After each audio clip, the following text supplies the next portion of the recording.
Hello guys, welcome back to Car Obsession and welcome to episode 15 of Vlogdown. I almost forgot what the series is called then.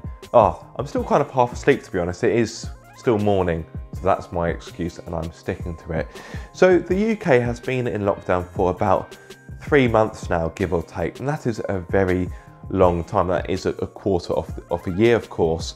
But to be fair, the time has gone really quickly. Well, it has for me. I'm not too sure about you guys watching, but it's weird how we've adapted and become used to this new way of living. Of course, the lockdown is being lifted slowly but surely, particularly in England, which is where I am. So in some respects, I think this series has kind of lost its relevance somewhat. And I have been thinking over the last few days if it's worth keeping it going. Now, Petrol Ped, fellow YouTuber, he has been doing something similar. He has been doing daily vlogs, believe it or not, called COVID-19, which is, of course, a play on words on COVID-19. And I take my hat off to Pete, because to do daily vlogs, could I go to that level of commitment? I don't think I could, purely because I just don't think I'd have enough to talk about to do a video every day. And I think for you guys, you'd probably get fatigue of watching me babble on, talk nonsense every day. But big up Petrol Ped for doing a daily vlog every day. And in total, he's done 82 videos. So massive respect.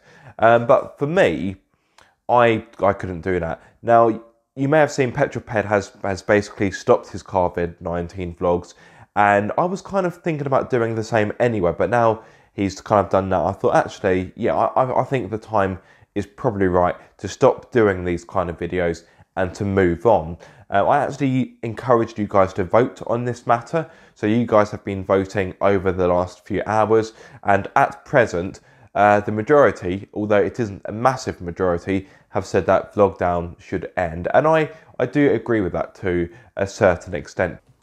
I just want to interrupt myself, if I may. Since filming, the polls have actually increased, and believe it or not, it is pretty much 50-50 in regard to ending Vlogdown and continuing Vlogdown, which I'm amazed by and humbled by the way. The fact that you have enjoyed these videos, that you want to keep them going, is fantastic. I do think it is a good time to draw a line under it though. I think the Vlogdown name has lost its significance and relevance a little bit, but fear not, these kind of videos won't disappear. They may just be repackaged a little bit. Anyway, back to the main video. Let's face it, we're not in the same kind of lockdown we were. If I wanted to go out and film a video with a car, I can do that now. And that brings me on to how the channel is likely to look over the next few weeks, months, / the rest of the year. Of course, at some point I will be back reviewing cars from manufacturers. However, I don't want to sound pessimistic, but I definitely think that is going to be made harder. As you can imagine, manufacturers, they have got strict budgets. And as I've said in the past, for a manufacturer to send a car out to someone like myself, it costs on average about £1,000. And if you can imagine the amount of people doing what I do, as you can imagine, to be dishing out that money left, right and centre, car manufacturers, they are definitely feeling the squeeze over the coronavirus situation. So you have to understand that from a budget perspective, from a financial perspective, a car manufacturer is going to be less willing to be dishing out cars willy-nilly. So I do think, following what has happened, it will be more difficult for me to get a hold of cars, which is a sad reality, but unfortunately there's nothing I can do about that. It's just the way how the world is. Things will improve at some point, but for the time being, I do think it's going to be tricky for me to get cars. And on top of that, I spoke to one car manufacturer earlier this week, and although their press fleet is running again, their delivery staff, their couriers, I can't think of, not couriers, but their delivery drivers, the people that deliver the cars and then collect the cars from you, their team is skeleton. They've got very, very, very limited numbers of people that are able to deliver the cars and move them about logistically around the country. So although I will get cars, I may just have to wait longer than I would normally. So how is the channel going to look over the next few weeks / months? It is a little bit difficult to predict. Now, some of you may remember that at the start of the year, I said I wanted to do less car reviews, and I wanted to kind of focus a bit more on my own cars and do, excuse me, other bits on the channel. So that kind of plays into my hands a little bit, because it's going to be more difficult for me to do car reviews now anyway. So that kind of doesn't affect the channel too much, but I still think it's going to be difficult for me to bring car reviews to your screens. In an ideal world, I'd want to maybe do 2 car reviews per month, because whenever I get a car, I have it for a week. So to have 2 weeks out of a month where I'm living with a press car or doing a review with it, that's fine. And the other 2 weeks, I can focus on my own cars or do other bits or film with owners' cars. And going on to owners' cars, Get Your Car Featured will, of course, come back. And that is something that I know you guys want to see more of. And that's something I want to film more of.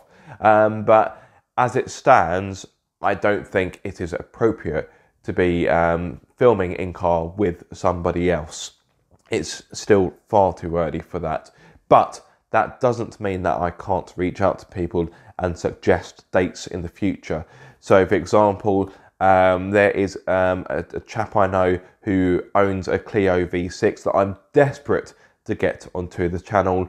I've contacted him and said, look, I know it's too soon, but can we pencil in a date for the future? I'm currently waiting for him to get back to me. There's another chap who's got an Abarth Punto, and some of you will think, hang on, you've done an Abarth Punto before, but he's got a limited edition one. I think it's called the Scorpione. Have I just made that up? I'm not too sure.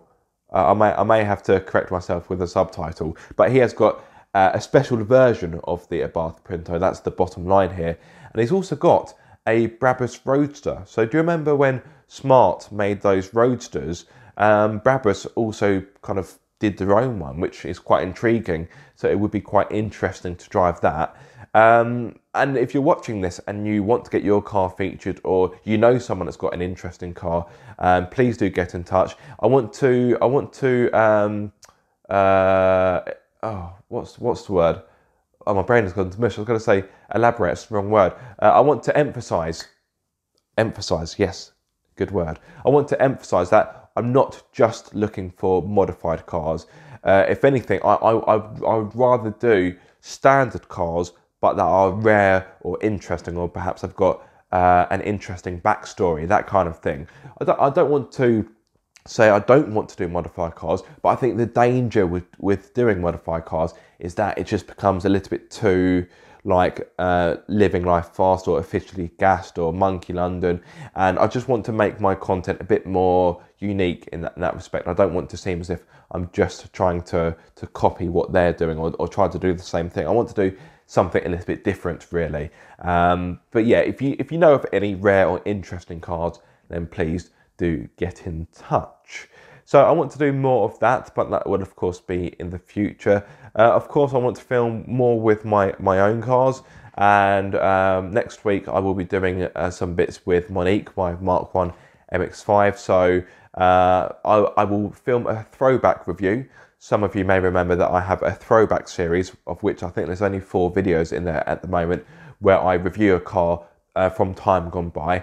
And I thought to myself the other day, well, why not do one with Monique? She is an older car and a Mark 1 MX-5. I definitely think that's content people will like to see. I'll do some other bits with Monique as well. So the staple of any car YouTuber: 5 things I like and 5 things I dislike. Yes, I know it's not an original concept, but I've never done that kind of video before. Well, I have, but not with my own cars. So I will be doing that as well. What else? And I'm also going to film another video with Monique, and that is, do I regret modifying her? Now, I won't get too much into that now, because of course there will be a separate video for that. but I saw a discussion on Facebook this morning where it was a Mark 1 MX-5 owners group, and there was a relatively heated debate in regard to should you keep it standard or should you modify it. Again, I'm not going to go into that right now. How long have I been speaking for? Okay, about 10 minutes, not too bad. So yeah, I'm going to be doing bits. So the channel will look a little bit different over the next few weeks and months. And that brings me on to something else, which I almost forgot to speak about, which is crazy because it's kind of one of the main talking points in this video. Ugh, stupid me. And that is, I'm overwhelmed by your support for the Vlogdown series. To be honest with you, when I put the poll up on Instagram and on YouTube, I honestly thought that it was going to be like 80-20% in favour of ending Vlogdown. But in fact, up until the point of me filming this video, well, I was going to say relatively even. It's still a majority, but it's still quite a lot of you that want me to continue Vlogdown, which I wasn't expecting. To be honest with you, I thought you were getting bored of these videos, which is one reason why I thought, okay, I've done this. I think Vlogdown has run its course, and I think it's time to forget about it and move on to something else. But surprisingly, a lot of you have enjoyed this series, so I'm really thankful for that, because let's face it, these aren't the most exciting videos, but I like doing vlogs because it means I can connect with you guys more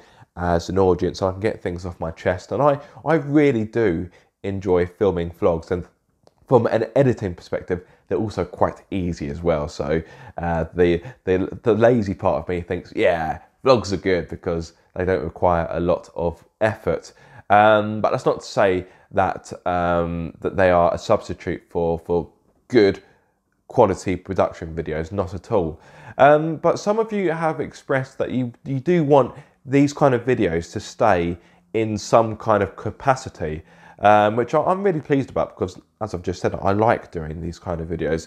So although Vlogdown will be coming to an end, I will think about carrying on this kind of format, albeit less often, and I will give it a different name, which a name I haven't thought of yet. So guys, if you'd like to suggest the name, please do so.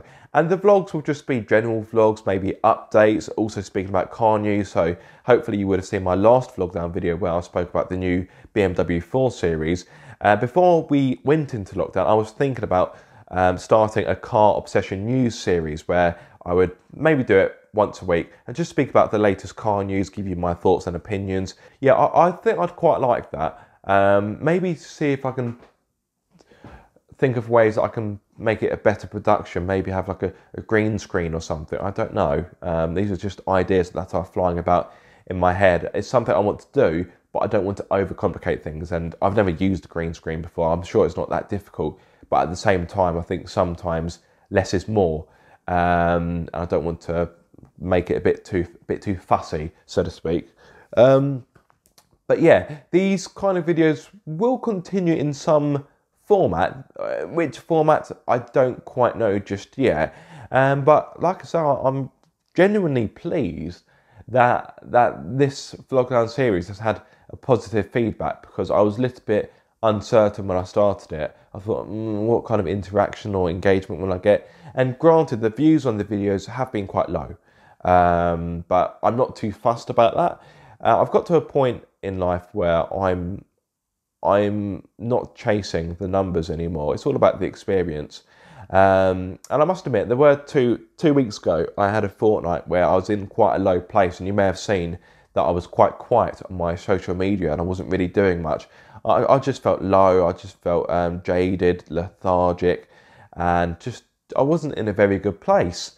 But I've got myself out of that, and I'm helping. I've tried to do my best to help others in a similar situation. I've got some friends around me that have been going through similar kind of situations, having a little bit of difficulties with their mental health. I've been trying to help them out, because we need to help each other out in these times. These times are unprecedented. That's a word that's been bandied about a lot. And of course, with the recent news of George Floyd, yeah, there's been a lot of discussions, a lot of debates, and the world is a noisy place right now. And I do hope one of the reasons why I did this series was just to help give you give you guys a bit of escapism, and I really hope I've done that. A chance for you to come in, kind of shut yourself out from what's going on in the real world, and just just enjoy me talking nonsense about cars for God knows how long. But yeah, the world is a noisy, complex, complicated place. And although it's easy to get lost in a sea of negativity, there's still loads of positivity to be found. You just need to know where to look for it. It's very easy to be drawn into arguments or debates or political issues. And I know there are some important things going on right now. I don't want to seem as if I just bury my head in the sand and just block everything out. But at the same time, there's so much goodness to be had in the world. You just need to find it. For every bit of darkness, there is light to go with it. So I know I'm starting to sound like a self-help book, and for that I do apologise. But what I'm trying to get across is that I feel like I'm in a really good place at the moment. I feel positive. I feel very comfortable in my own skin, and that's why I'm not too fussed about the numbers on YouTube at the moment. Yes, they're not quite as high as I'd want them to be in certain places, but you know what? There's more to life than YouTube. There really is. But that's not to say I'm losing my love for the channel, and that I'm looking to scale things down, because that is not the impression I want to give off. I am really looking forward to going back out in the big wide world, filming videos with cars and bringing them to your screens. And I think that is a good time to end, really, because I've been talking longer than I had expected, which, let's face it, wouldn't be the first time. So guys, yes, I do hope you have enjoyed this video. If you can give me some ideas or inspirations, maybe think of a name for a new kind of vlog series, please do let me know. I'd probably do one a week maximum, maybe do one every 2 weeks, I'm not too sure. I have to see how things pan out. It's so difficult to plan things for the future because it's so uncertain. For example, I'm still not back at my day job, and I thought I would be by now. I have no idea when I'm returning to work. But anyway, I don't really want to speak about that too much because that's going to bore you guys. So yes, time to end it there, guys. Thank you so much for watching, and of course your support. If you have enjoyed this video, please like, subscribe if you haven't done so already, share a comment if you want to, and if you are subscribed, don't forget to click the bell notification so you get notified every time I make a video. But until the next time, guys, be sure to keep up the car obsession.